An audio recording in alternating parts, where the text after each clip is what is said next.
Ndabasuhuje. Uyu munsi nk'uko bisanzwe uri kumwe na Amiri. Uyu munsi ndimo ndagukorera inkuru itangaje cyane. Aratubwira ati kubabazwa cyane byatumye mba umuntu ukomeye. Ese ujya wibaza impamvu hari ububabare bukomeye unyuramo?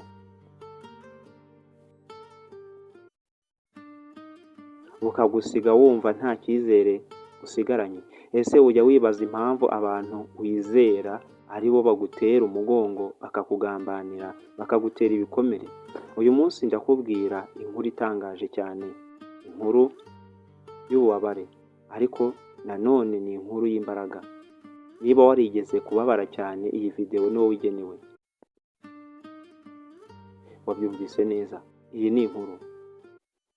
Aratubwira ati hari igihe nari umuntu woroshye cyane, nizeraga abantu byoroshye, nkabaha umutima wanjye nta gutinya. Nari mfite inshuti, mfite abantu natekerezaga ko tutazigera dutandukana. Atari ku munsi umwe ibintu byarahindutse. Abantu nizeraga batangiye kunyereka isura ntari nzi, amagambo yahindutse ububabare, icyizere gihinduka igikomere. Naje kumenya ko bamwe mu bantu nari nizeraga cyane ari bo bampaye igikomere gikomeye kurusha abandi bose. Ati icyo gihe narasenyutse.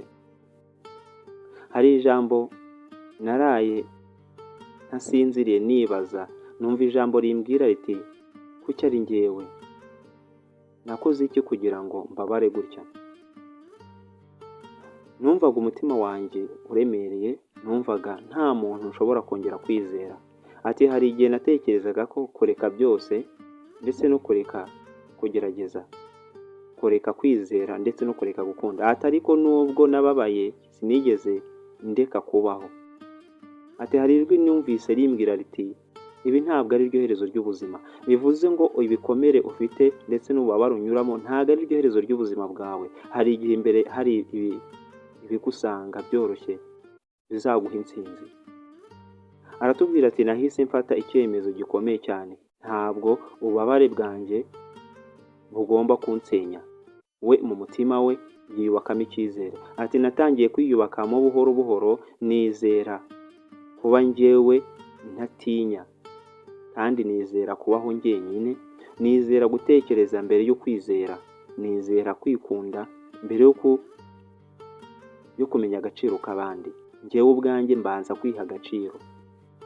Ntabwo byari byoroshye, ariko buri munsi nari ndimo kuba umuntu mushya. Akomeza atubwira inkuru, yatubwira ati ububabare bwanyigishije ibintu bikomeye cyane. Ati si buri muntu ugomba kwizera, si buri muntu ugomba kwizera, si buri magambo meza aba ari ukuri. Ko hari inshuti ugira zikakubwira amagambo aryohereye asosera, ariko akaba ari ibinyoma atari kuva ku mitima yabo. Ati kandi nize agaciro kanjye,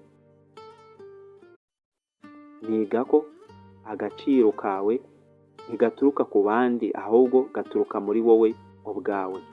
Ati uyu munsi ndi umuntu ukomeye cyane kurusha mbere, si uko ntigeze mbabazwa, ahubwo nuko nanze kureka ububabare ngo buntegeke. Kubabazwa cyane bishobora kugusenya, ariko bishobora no kukugeza ahakomeye. Niba nawe uri kunyura mu bintu bigukomereye cyangwa se ububabare, ntukemere gucika intege. Ibi urimo si iherezo ry'ubuzima. Ibyo ucamo bikubabaza ntabwo ari ryo herezo ry'ubuzima, ni itangiriro ry'imbaraga zawe. Niba wakunze iyi videwo, ushobora kuyigeza ku bandi, ndetse niba ari ubwa mbere ugeze kuri iyi channel, ndagusaba gukora sabone. Wibuke ko ibyakubabaje si byo bigusobanura, ahubwo uburyo wabitsinze nibwo bukugira uwo uriwe aka kanya.